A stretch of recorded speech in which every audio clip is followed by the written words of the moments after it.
I've been tending bar at the Fractured Comet for almost 200 cycles. I thought I'd seen it all. Every species, every temperament, every crazy story. I thought nothing could surprise me. And then humans showed up, ordinary humans at least in appearance. Fragile, unimpressive. Everyone in the bar whispered, they won't last a week out here. Even the Krell, known for obliterating entire colonies, gave them a bored glance that I poured drinks, pretending I didn't notice. But my instinct screamed, these humans were different. Dangerous. Or brilliant. Maybe both. Point one of them, Marcus Webb, lit a cigarette like he owned the place.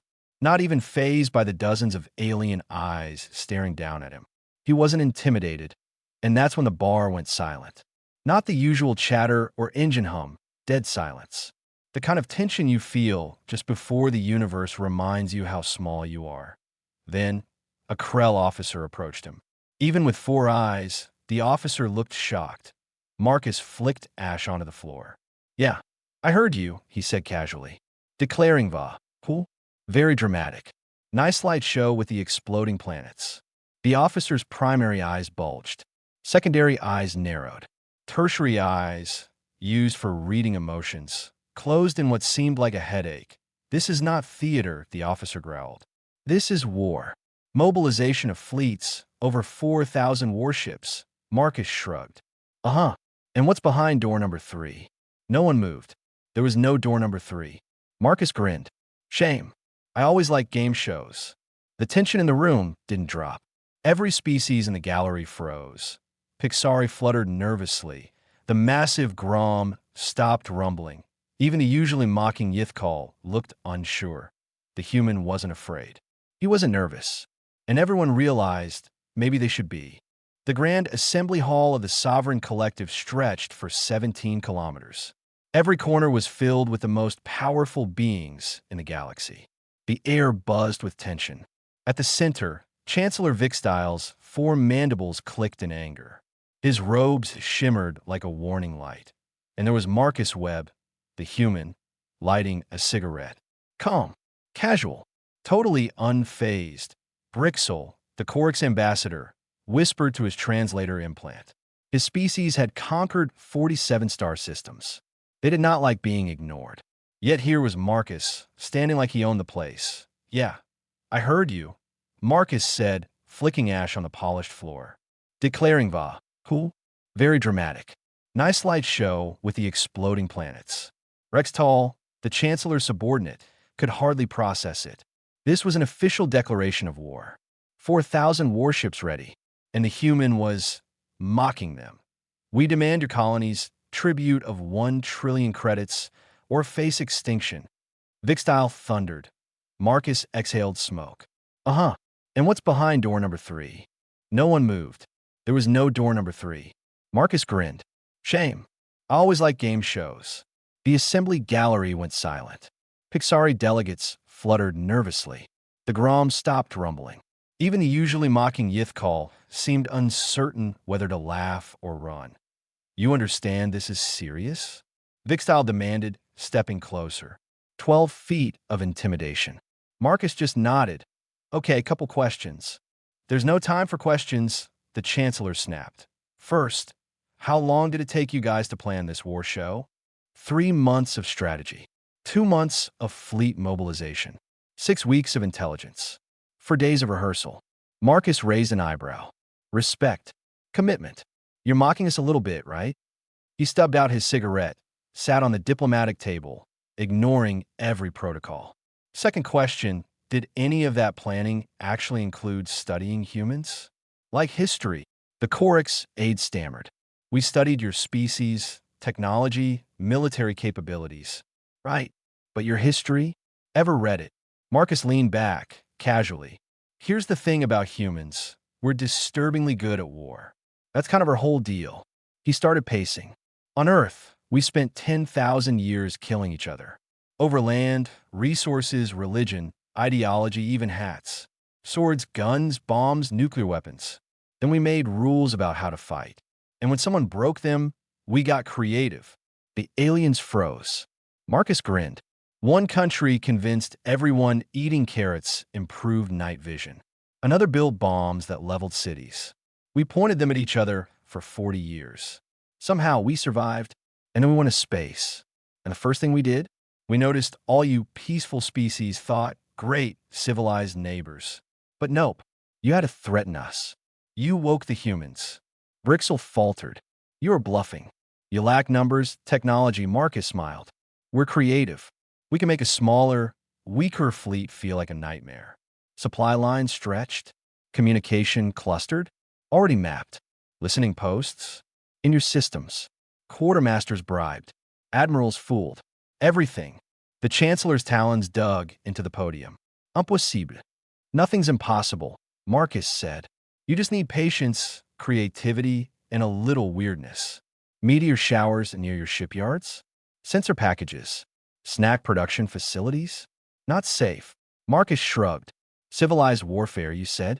Goo. We follow the rules, until following them means losing. Then we cheat, lie, sabotage, hack, turn your allies against you.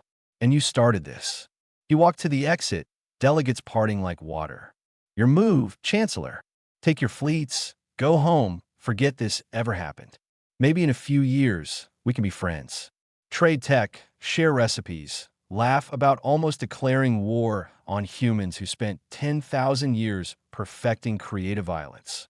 The Chancellor swayed, staring at the doorway where Marcus disappeared. Give me everything. Every human war, every battle, every conflict, he whispered. For the first time, Brixel realized humans were unpredictable, dangerous, and terrifying in a way no number or calculation could measure. 3 hours later, Chancellor Vikstyle sat alone in his office. Holograms floated around him.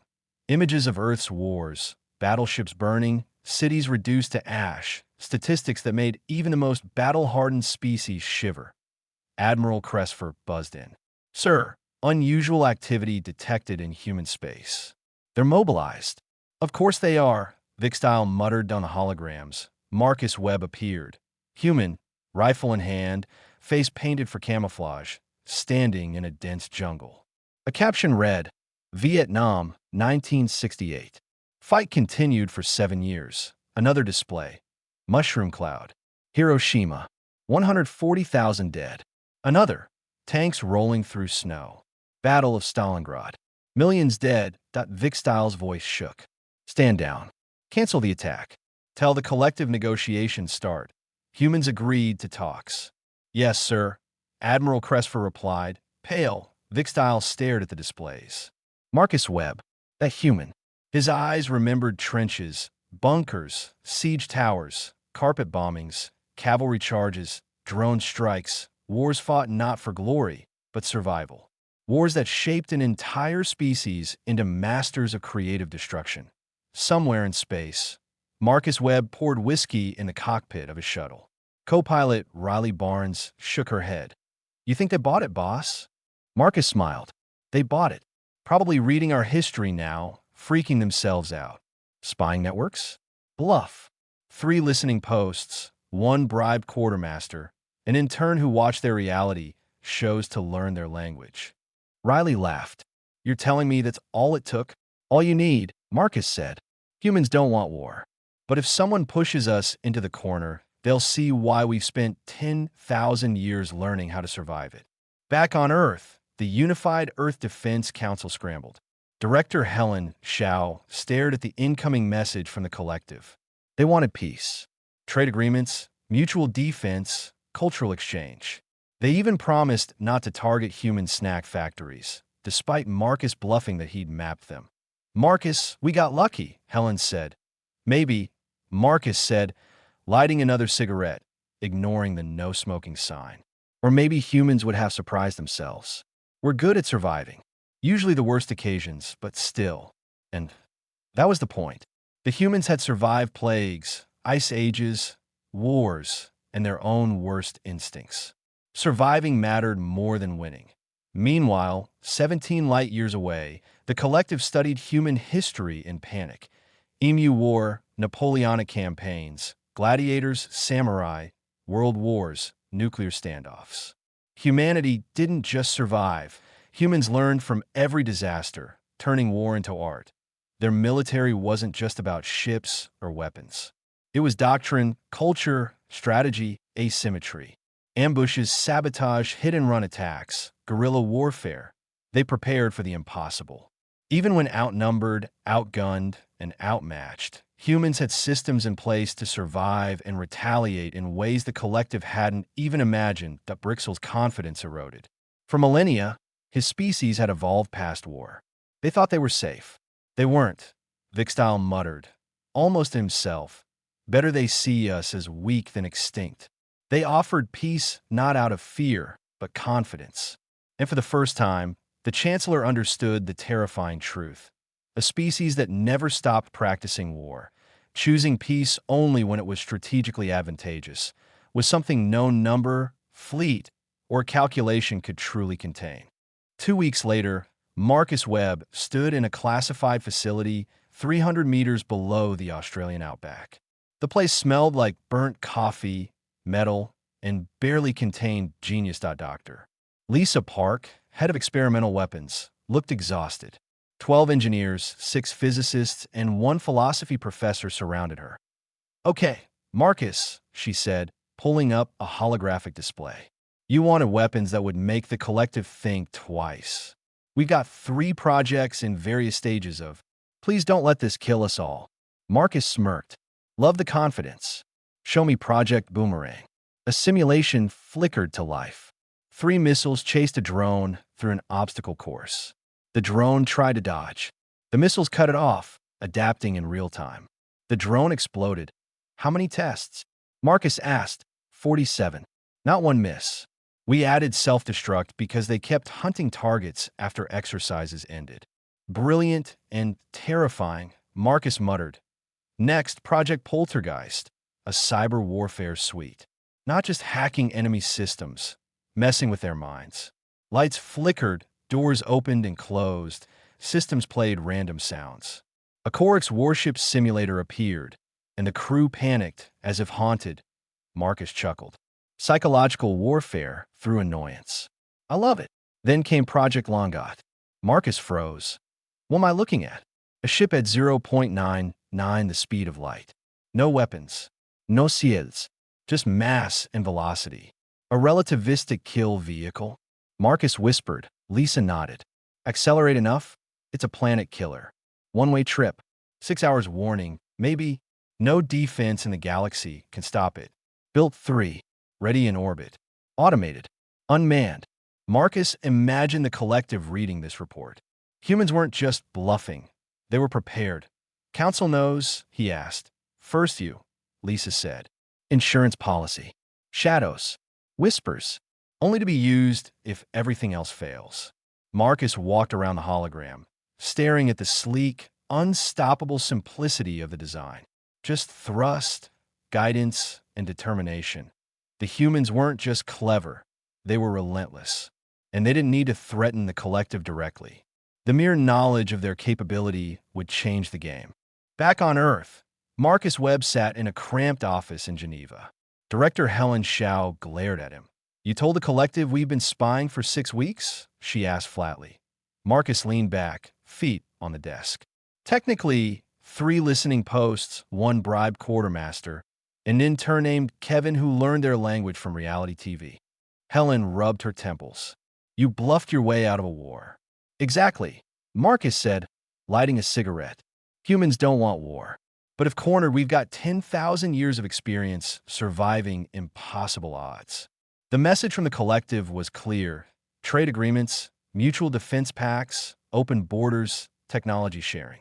Peace, and all it took was making them believe humans were unpredictable, creative, and deadly.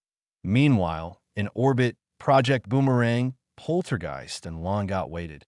Hidden, silent, ready. Insurance policies the galaxy would never see unless humanity had no other choice. The lesson? The most powerful weapon isn't missiles, ships, or technology. It's doubt. The belief that humans might do the unexpected. That surviving wasn't about winning every battle, but about making others respect, fear, and negotiate with them.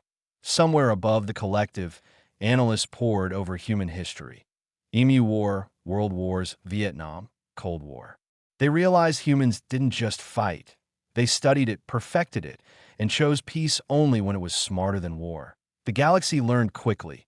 Humans are friendly, cooperative, and eager to help, but unpredictable, dangerous if pushed. And on Earth, Marcus Webb smiled. He poured himself a whiskey, kicked back, and watched the sunset. Peace had won, for now, but he knew the truth. Humans remembered, and sometimes remembering was enough to make the entire galaxy think twice.